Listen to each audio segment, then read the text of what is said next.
Hello. Well, whenever I'm feeling a little low, I turn to The Guardian because that's the place where I get the best laughs. And there's this article here which it's quite, what date was it? It was December the 3rd. So it was quite some time ago, but then as I told you, Brexit and all the stuff around it was so preying on my mind, it more or less paralysed me. But now, having got at least a part of Brexit off my mind, I can now concentrate on this. Oh, and before anyone else, yes, it's only water. It's the middle of the day. I try not to drink during the day because it tends to put me to sleep. All right, so here is The Guardian article. And this writer is called, I'm assuming that's pronounced Bidisha. Oh, that wasn't too good. Oh, well, there we are. Bidisha. Or Bidisha. Or Bidisha. You know what? I'm going to call her Bidisha. Apologies, Bidisha, if I'm mispronouncing it. It just seems better that way. Okay, The Wizard of Oz is a grotesque predictor of Trump's America. This looks like it's going to be fun. It's impossible to watch the newly crowned most influential film ever without seeing the parallels to the sickly US of today. So you guys there in the US, you know, you're sickly. Of course, we're not sickly over here, are we? Here we are. The Wizard of Oz is such a classic film that I don't remember the first time I saw it. It seemed to be on TV every Christmas during my childhood and became part of my cultural education, a formative film language. You know, I remember seeing The Wizard of Oz for the first time when I was about, I don't know, something like about 20, and I was very disappointed in it. I was really upset that the wizard turned out to be that fairground charlatan. And it was a great letdown for me. And I said this to an American friend, and he said, you know what? You started seeing it too late. You should have seen it when you were a child. Anyway, here we go. A new study claims the film, which went through a staggering run of directors, writers, songwriters, and script edits, is the most influential film ever. I don't know about that, but I frequently rewatch it to study how great filmmaking can make any story fly like a wicked witch's monkey. They didn't fly that well, did they? There was a distinct look of strings and pulleys about those monkeys. Anyway, Judy Garland's performance as Dorothy is a wonder of innocence, sensitivity and determination. I never saw it like that, actually. She seemed gritty, all right, but innocence? No. At the start of the film, she wonders what lies over the rainbow, and then in a concussed dream, enters the rainbow. Actually, she goes over it, but that's a technicality, I suppose. The combination of imaginative anything is possible scale and picaresque narrative style is totally cohesive, so that what could have been a discordant riot of songs, set pieces, production somehow barrel along together, from the special effects of the tornado scenes to the twinkling transformation into Technicolor to the sinister and deliberately fake-looking malachite green Art Deco sets of Emerald City. I'm not so sure they were deliberately fake-looking. Then there's the surging music in which every group song increases in volume. And here we have the first word. And hysteria until there's a kind of bullying mania to it. And speaking as somebody who spent a lot of time criticising, I mean in the technical sense, manuscripts of various sorts, you can see here how she started off by using descriptive language on one side, you know, showing the magic of the production, and then tipping over into what you might refer to as, I don't know what, Soviet era damning on the other side. So, and that word hysteria is the first excursion into this colouring of the attitude. From now on, you are supposed to see the film she is describing as hysterical. Oz is first wondrous and revelatory, then sinister and suspect. A good trip that goes wrong, swerving from the vivid Ikea yellow of the Munchkins' brick road to the scorched red and black tableau of the Wicked Witch's Eyrie.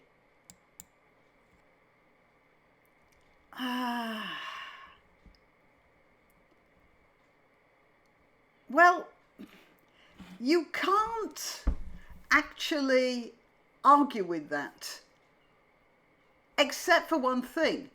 It's a story. It's a story with, what did Alfred Hitchcock call it? A MacGuffin. All stories have to have a MacGuffin. That is something that you've got to go for. And as with most fairy tales, there's the ordered universe, the good universe, and that's intruded upon by the bad universe, the witch usually, sometimes the dragon, and then something fights the bad universe and order is restored. That is any standard fairy tale, and that's what, hang on, it'll be this way, yeah, that's what this is. And you don't, well, just a minute, Bidisha, you don't seem to understand what a fairy tale is. It's this lurking inner wrongness, the darkness at its edges and the emptiness at its core that speaks to me now. Darkness at its edges? Yes, because all good fairy tales acknowledge that there is always a threat from the world. There's the wolf in the woods, just on the other side of the bluebells. There's the witch who may turn up at a christening. There's, as I said, the dragon in the cave outside. There are the three bears. There are always these things. It's an acknowledgement of life. Bidisha. The US of the Wizard of Oz is not so far from the US of today. The supposedly great man living in Trump Tower, I mean Emerald City, oh yes, of course, turns out to be a con artist, a bloviating coward who relies on self-aggrandizement and empty shows of power to cow the people. Now,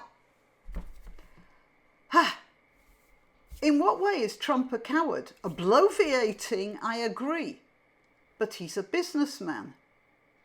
And all business people are bloviating, and all politicians are bloviating either, even the ones that you may say you admire. I'm assuming you admire people that I might disagree with.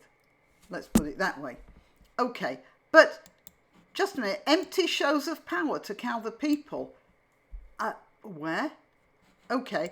The film's chaotic momentum, in which events roll luridly from one rococo set piece to the next, with Dorothy's destination and the purpose of her trip moving in and out of focus, seems strangely familiar. That's because you've seen many films like that before, because that's what every film, every action film is about. From The Matrix right back to oh, that Hitchcock film, North by Northwest. You've got constant movement and action towards a goal. That is what fairy tales are made of. That's what action films are made of. What are you talking about? Well, yeah, I know what she's talking about. L. Frank Baum's original novel was written in 1900 and the film was made in 1939. Yet all the themes of Trump's America are there. We can read the catastrophic effects of climate change. I swear to you, I just read the headline. I didn't read the rest. I just thought this is going to be fun. And I am actually sharing a completely unknown article with you. So really, honestly, so the catastrophic effects of climate change into the tornado. Like tornadoes never happen in a part of America known as Tornado Alley. That sets the narrative off. Sees the opioid crisis in the characters dubbed Sleep in the Poppy Field. And empathise with the mangy lion, rusty tin man, and understuffed scarecrow's search for organ donors and reliable medical support in an Oz without solid welfare state. Oh, somebody please tell me this is a satire. You know, I'm going to finish this and I'm going to check because God, who needs satire when you've got this? Dorothy's family life with her aunt and uncle in Kansas resembles Dorothea Lange's photographs of rural poverty. That's what life was like in the 30s for nearly all the population all over the world, dearie. People were poorer.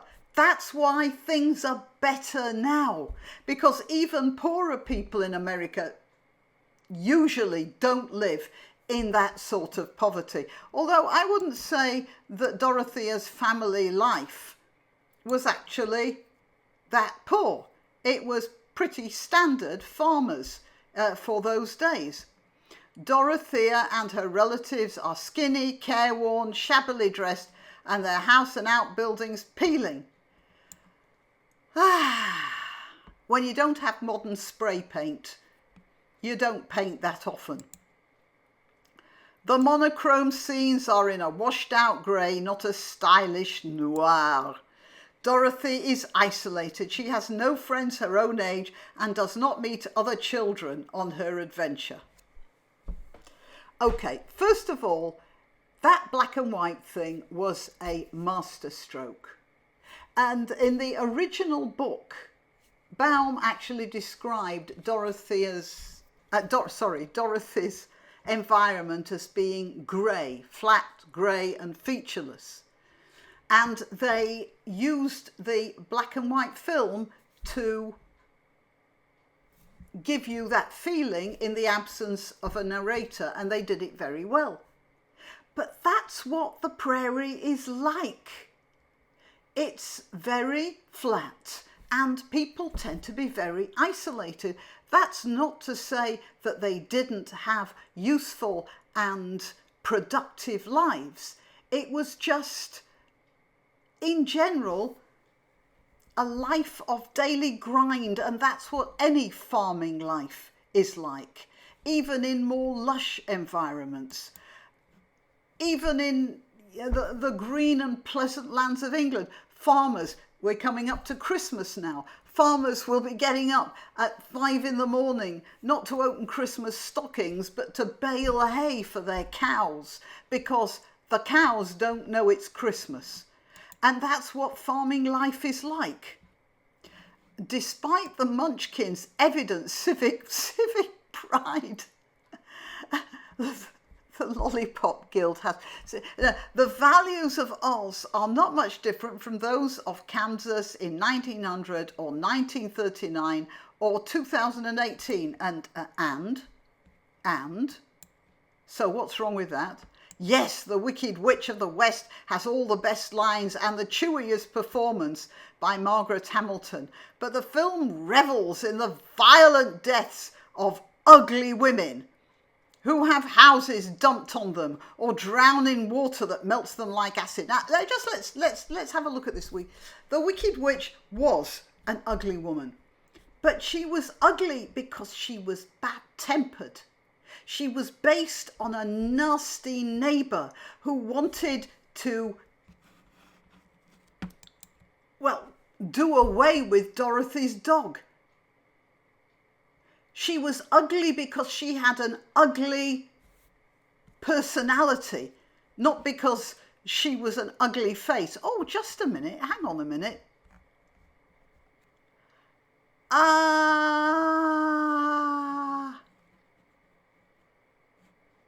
Slight resemblance there, isn't there? I say no more. I say no more. Now, where are we? Let's get back to this. Sorry. Washed out grey. Civic pride. Ugly women. Yeah. She drowns in water. While the greatest deceiver, the wizard, simply shrugs and floats away at the end of the film. He doesn't float away, does he? He is taken away by circumstances beyond his control. Now, this is something else.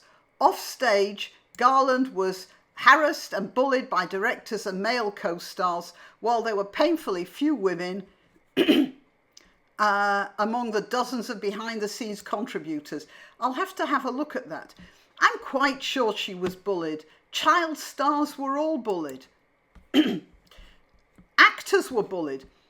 Originally, there was another actor doing the Tin Man. I don't remember who it was now.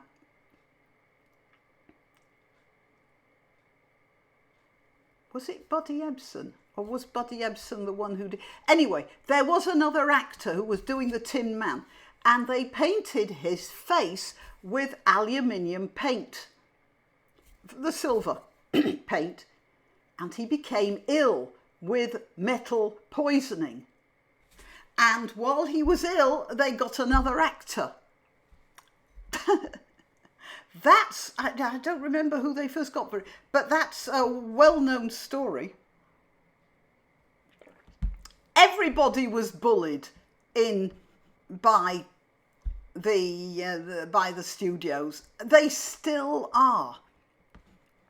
The Wizard of Oz was released just months into the Second World War as increasing pan-European fascistic nationalism, racism and anti-Semitism. Let's get the list. Any anti-feminism here? Authoritarianism and social division culminated in 6 years of genocidal violence and bloodshed. You know what? The phone's ringing. I'll have to answer that. Cut. Hello? Okay. All right. Bye. I'm back. Okay, where was I? 6 years of genocidal violence. Have you noticed how she has somehow managed to make this film responsible for the Second World War?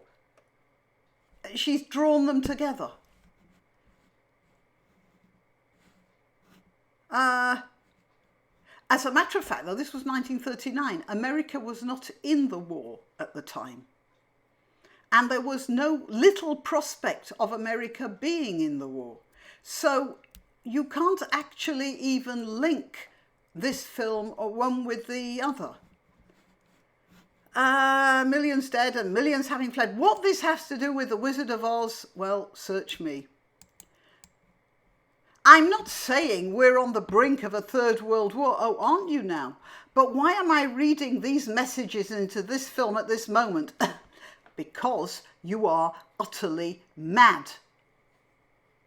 You're a completely mad woman. The memorable part of Dorothy's last scene in the Emerald City is not the revelation that her enchanted shoes can carry her home, but the ashy pall of disillusionment and disgust following the unmasking of the false saviour, the Wizard of Oz. Absolutely not. The wizard turns out to be not a wizard, but he does say he can get her back to her home. And he could have done. There's absolutely nothing wrong with what he promised and what he tried to deliver. It's just that there was an accident which prevented him from doing that. And she might have had quite a fun trip. So nothing to do with an ashy pall of disillusionment or disgust. Then there's the perturbation of watching Dorothy wake up in her own home. It wasn't perturbing, where the tiny local population colludes with her in a wholesale rejection of the world of Oz in favour of keeping to one's own backyard. Just a minute. The world of Oz, which you have already said is a, where is it? A concussed dream. I don't believe it. The phone's going again. Hang on. Hello? And we to you. Okay. Bye. These are all neighbours ringing me up about the party I told you about in the previous video. All right. Now, let's carry on. Okay. Why am I reading these messages into this film? Ah, no, I've had the wrong speaker on. I hope this comes out all right. Then there's the perturbation. Okay, where the tiny local population colludes with her in a wholesale rejection of the world of Oz in favour of keeping to one's own backyard. They're not colluding with her in a rejection of the world of Oz. The world of Oz didn't exist.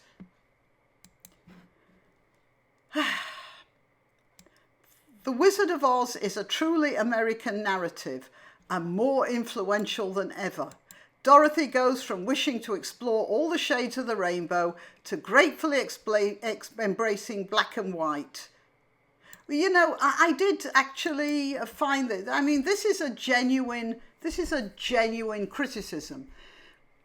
It's the Wizard of Oz is an argument for, you know, staying home, which is actually interesting because that is the precise opposite of the American dream.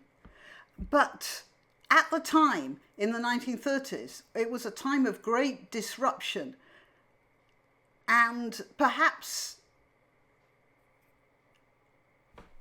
the urge to talk about home was sort of cropping up. There were social problems at the time, there's no doubt about that. And it's sort of interesting that the story itself was written in 1900 because very shortly before that, a man in Britain wrote a song called There's No Place Like Home. And he was, as far as I remember, he was more or less homeless. So, because in the 1900s in Britain, there were a lot of drifting people as well. So you do get this, this cropping up at these sorts of times. And I did find that something to be argued with in the story. But that's just the story. And what Dorothy was doing, really, what the story is saying is, okay, you might not be able to get out of adventure, to be able to get out and have colourful adventures, but you can make something decent out of the life you have. Speaking as somebody who actually left home quite young to go out in the world to explore, this isn't something to which I subscribe in that sort of way. From reaching out to defiant insularity, from exciting new friends to old stalwarts. There's nothing wrong with old friends. Perhaps if the filmmakers had switched back to Technicolor at that moment, we might hear the wizard's last triumphant bellow and see a bright red "Make America Great Again" hat in the corner of the room. But we didn't, did we? Oh, Bidisha is a journalist and author, and I might say a fully paid up total nutcase. Right, that's my take on her article. Oh. I'm very grateful for financial contributions, but if you don't want to give money, you can still help a lot by sharing this and other videos I've made. Also, remember to check your subscription from time to time, as sometimes subscriptions get erased for one reason or another. Till next time.